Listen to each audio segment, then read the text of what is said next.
Good morning. Welcome back to Ascending with Ashley. I'm Ashley. We're gonna do a quick collective check-in. Get all the odds against me. The tiny's sleeping, the dogs are barking, whatever. Breakfast is made. So here we go. Let's see. I'm thinking about 10-11 minutes for this one. So, oh yeah, my computer is gonna die soon, but I don't want to go in my room and get the charger because then we'll have a different issue. Alright. It said there's like 1 hour left of battery time. So let me gloss and then we'll get started.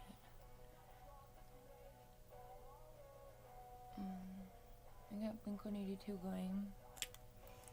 Down. I love this song. Takes place in East LA. What's up, Boyle Heights? Alright. Here we go. Were you using the yin yang? Did I already tell you that? First two energies.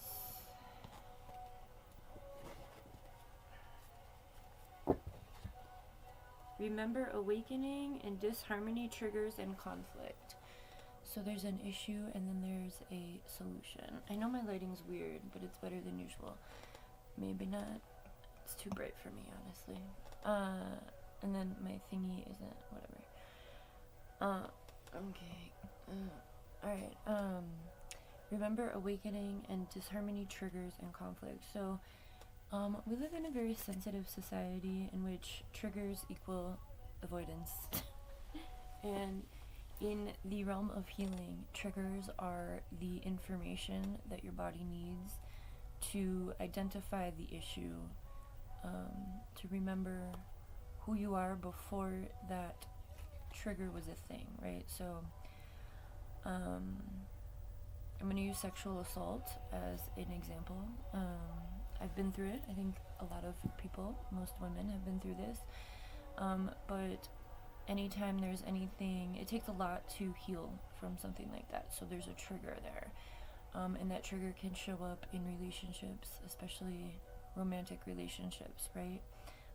There are probably many conversations around consent, around lots of things that can be uncomfortable. You have to be vulnerable. And there can be moments when you meet other people, say you're not in a romantic relationship, and it triggers that memory of sexual assault. The trigger is your body's way of protecting you from a potential repeat of that, right? And the remembering and awakening is you remembering who you were before the moment happened, right? That's part of the integration of shadow. When we get triggered, it's just an information. It's your nervous system reminding you of a potential threat, for the most part. There is definitely a sliding scale of triggers and privilege, right? Some things people have experienced more serious things and the triggers are deeper.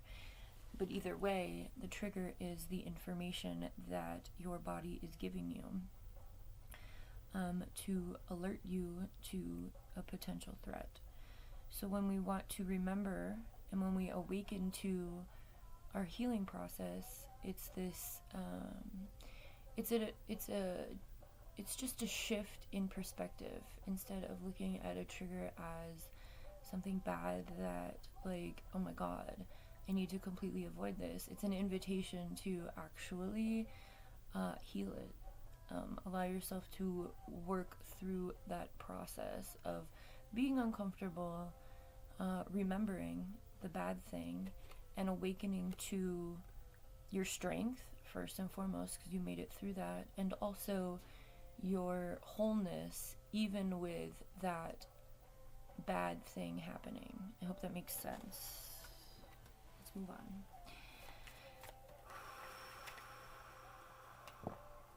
We have water energy coming out.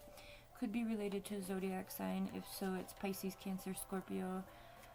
Or it could just be the element of water, or water energy, the ability to flow through stuff, right? And if we're sticking with what we were just talking about, then water is that ability to flow, right? Think of how eroded rocks get. Like, think of the Grand Canyon.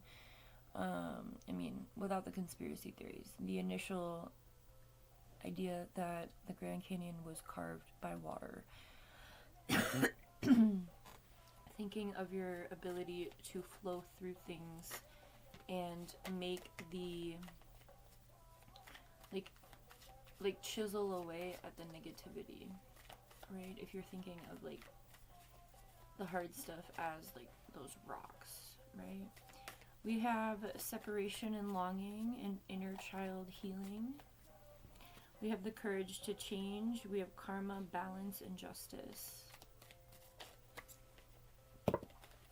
We have guarded and vulnerability, and we have air energy.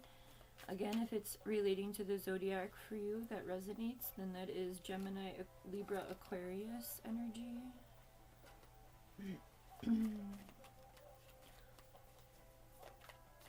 We don't really do readings about other people over here. We focus on ourselves for the most part in our healing. Comfort zone, clinging, south node, and memories and nostalgia. So this whole reading is about some sort of healing process, right?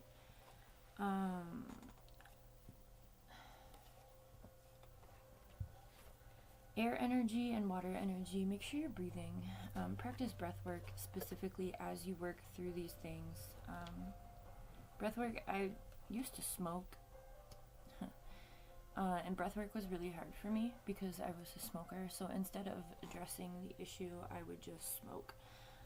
So I'm sharing that. Maybe that's, whenever I think of air energy, I think of all of the times that I was like suffocating myself, avoiding my own triggers, right?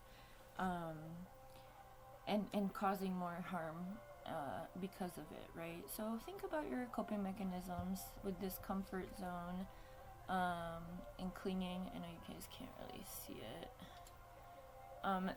This is Virgo energy at this point, which also is represented by the Hermit in the tarot. Virgo is an earth sign. Earth energy isn't really out here, but the energy of the Hermit is someone who, separation and longing, someone who takes the time to kind of go through this process, allows themselves the space to do so. The South Node and North Node are, so the North Node is in Pisces, and the South Node is in, so the North Node is like stepping into your purpose, your cosmic purpose. Piscean energy is very watery. We are represented by like the depths of the ocean. Pisces energy is also able to kind of chameleon themselves in other zodiac energy. So I'm sharing all of that because as you release yourself from your own comfort zone by addressing your triggers, by allowing your triggers, really, you don't even have to address them, just kind of allow your nervous system to react to things without having to put a stop to it, right? Allow yourself to be uncomfortable for that split second in which that feeling is happening. Allow your brain to work through the process. I think my kid's awake. So we have memories, nostalgia, and inner child healing. I already gave you some examples, but with the triggers, it's going to be this stuff. Hang on, I got to make sure this door gets closed. Good morning, come on out, I got breakfast for you.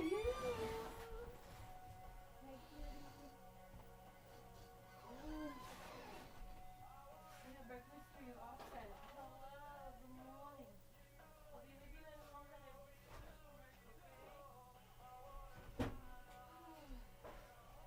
Here's breakfast. Here. Okay, I'll be right with you, my friend. Alright, shit's gonna get crazy in a minute, so hopefully I can come back later. I'm trying to reclaim my time. Whenever you're in this healing process, so your memories and nostalgia and your inner child healing, I put a ton of other readings out about inner child healing if you need a place to start. There's also an entire playlist on my channel called Chasing Nostalgia where there's some prompts and stuff like that. But this karma, balance, and justice, I mean, this is the goal, right? To find this within your own healing, right? We can only control ourselves. We can't control anything outside of ourselves. And we have to have the courage to change. in order to do so. It's okay to stay vulnerable, or it's okay to stay guarded about your vulnerability while you're in a healing process, towards others, right? To like external threats, but allowing yourself to really give your time and space to do this like healing work. The other two elements are fire and earth, so you can also use those. Continue to ground yourself. If you want to, write stuff on a piece of paper and then burn it safely, like with a fire pit. I'm not saying to start any fucking forest fires. Please, for the love of God, don't. But, write some things down that you want to release, like that bad thing that triggered you or everything that's triggered you since that moment.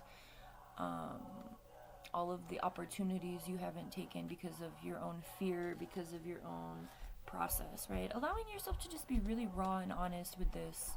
I gotta let you go. It's almost 11 minutes. Have a good one.